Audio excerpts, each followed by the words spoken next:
Hello, Paul Pounds. So I've been at it again, buying cheap books. Today I think is a ghost special. Everything's a bit ghosty. I've gone for the ghost things. Um, One of them, I kind of know what it is. I think one of them arrived, which is this A Handful of Ghosts, edited by Barbara Kerr Wilson, which should have been a hardback, and as you can see, it is not a hardback. And even on the invoice, it says this is an ex-library book, blah blah blah. This book has hardback covers. Yeah, it doesn't, does it? You can kind of tell. I wanted this book. I was kind of aware of it. I know it's a collection of Australian ghost stories, and I thought it might provide something a little bit different from my Sunday story. And I opened it because I thought it was another paperback I've ordered. I've managed to fill a couple of gaps in my Guy N. Smith collection lately, which I'm very excited about. And I thought it was one of those, and it's not. So that came from... Let's share, because you know what they do?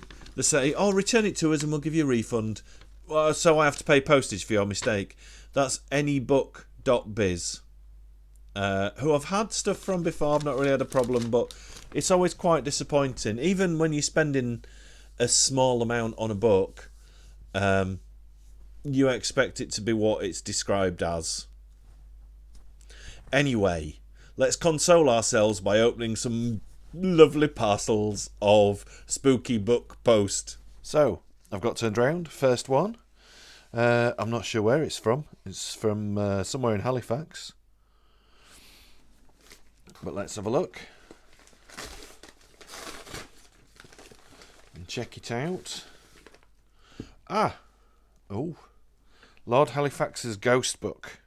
Now, I have a first edition of this, and it's been robbed from the fiction reserve, and I don't like reading my first edition because it's really quite fragile. I want to keep it in as good a condition as possible.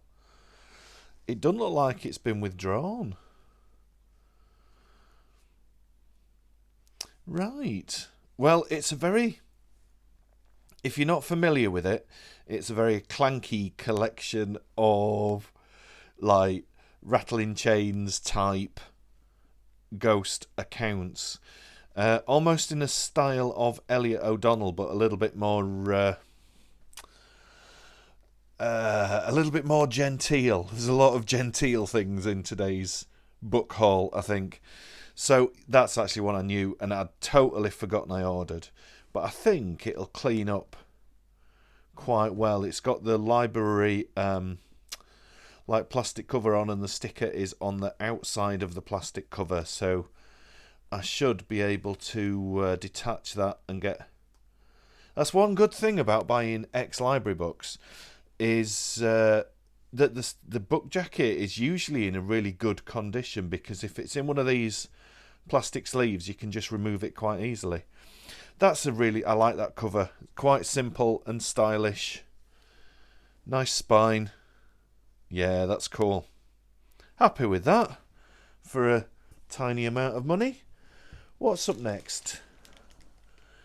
This one from Cambridge Rare Books. Now, as I've said before, I'm not advertising anyone. It's just where it came from.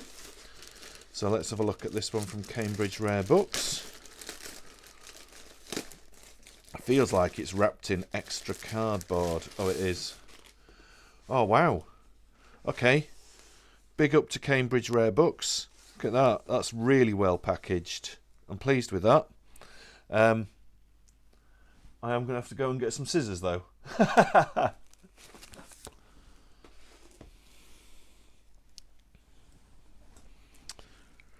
wasn't expecting that. I'm just so used to booksellers selling, just sticking it straight in a plastic postage envelope.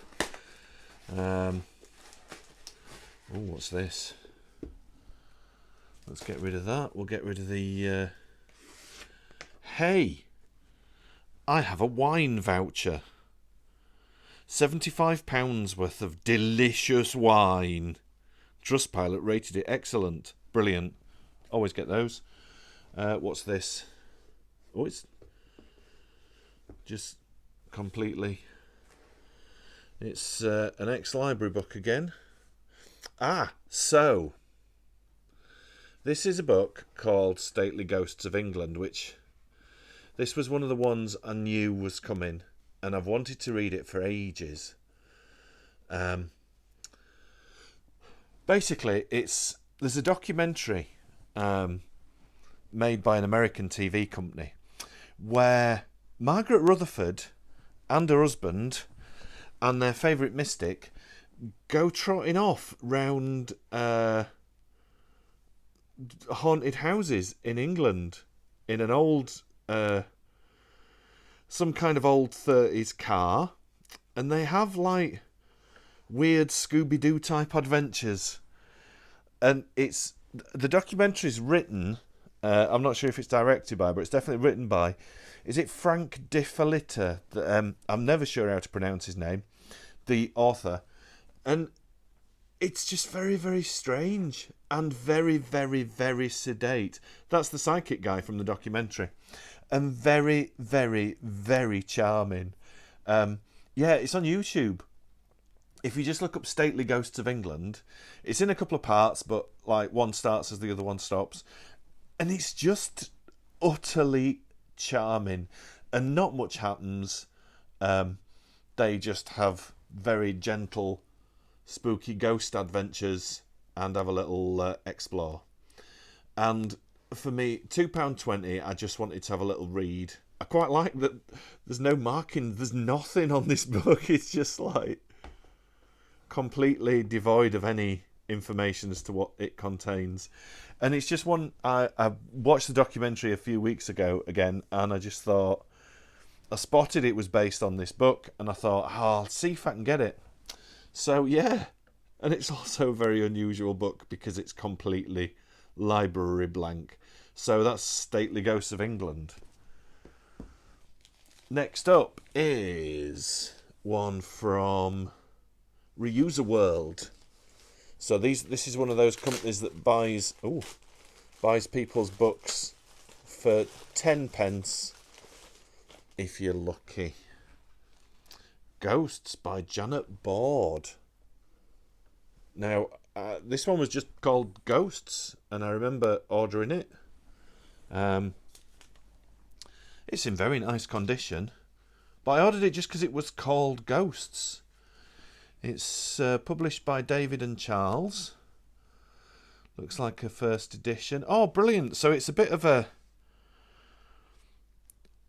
younger reader's guide to ghosts. That's pretty cool. I do love stuff like that. Oh, there we go. There she is. Yeah, and I bet it'll have Newby Hall as well. The Newby Hall ghost that I had these two in a Into the Occult. These two photographs, the original newspaper reports. There he is. I can never escape from him. He's just there, haunting me. Oh, brilliant. That looks really cool. Oh, Borley Rectory is one I'm going to do something about. I've got loads of newspaper clippings. That's a nice photo of the lanes near Bosworth Field.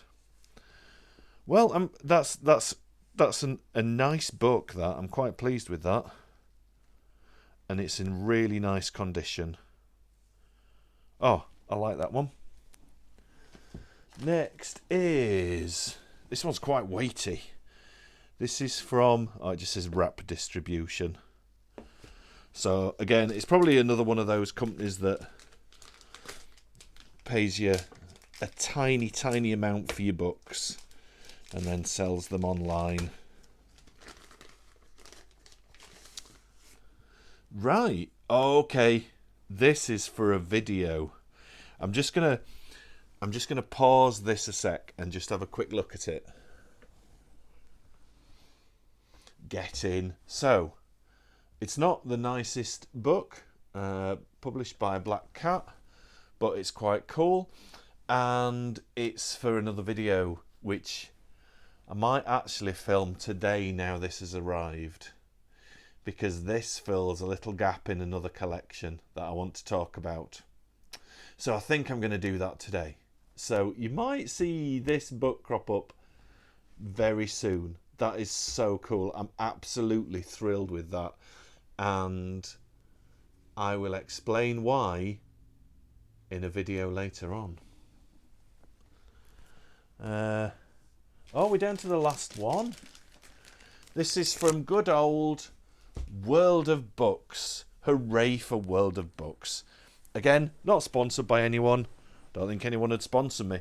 But I do like World of Books. And we don't seem to get the problems with inventory. You know, you order a hardback and it comes as a paperback kind of thing. This feels like a bit of a chunky one. What's this? Oh, wow. Now, young me would have just been terrified by that. That photograph there. Let's have a little look inside. Oh, that's ace. Oh, wow, Kit Pedler. Okay, so these are probably going to be younger readers' stories, but I think a lot of them are fab. A lot of them are creepier than adult stories, because you can't hit younger readers with that violence and unsettling stuff that stories for adult readers sometimes rely on. So we've got John Eliot, John Burke, Richard Davis, yeah, Kit Pedler, and one by Rosemary Timperley, Paul Tabori, Gene Stubbs. Oh, that looks like it's going to be a belter, and it's 1970. And it's not in perfect condition, but it's not in bad condition. And seeing as I will have paid about £2 for it, it's that's sortable. I'll fold that back down. Oh, but that photo, I am so going to start this tonight. This is I'm going to make a nice big pot of tea, put some records on, and my Sunday night is going to be sat ploughing through the 6th Ghost book. That is thrilling. Oh, isn't it fab? So yeah, that's what I've got. I'm not disappointed. That Lord Halifax's ghost book, that'll clean up nicely, I'm sure. The dust jacket looks like it's in quite nice condition under the library, inside the library plastic sleeve. And that 6th Ghost book is just beautiful. Just something about it is creepy right from the kickoff. I know that's a really personal thing, and you're probably just watching this going, it's a photograph of a house and it says 6th Ghost book on it. But I just adore stuff like that kind of 70s young adult teen just ghost book. And it's got some, like I said, I hadn't seen the cover when I ordered it. I don't look at the contents. I just do random searches for like the cheapest one published before 1980, and just see what comes up. And some of the authors in it, I'm so excited to crack on. It's one of those books, if I'd have found it in a shop and read the list of contents, I would have made a little kind of excited noise and probably embarrassed whoever I was out shopping with. So that's my book haul. I'm gonna go and have a look at the other ghost one that's for the other video, and go over my notes, and I think I might have a little crack at that one now. So thank you for watching. Stay safe, guys, and I'll see you all in the next video.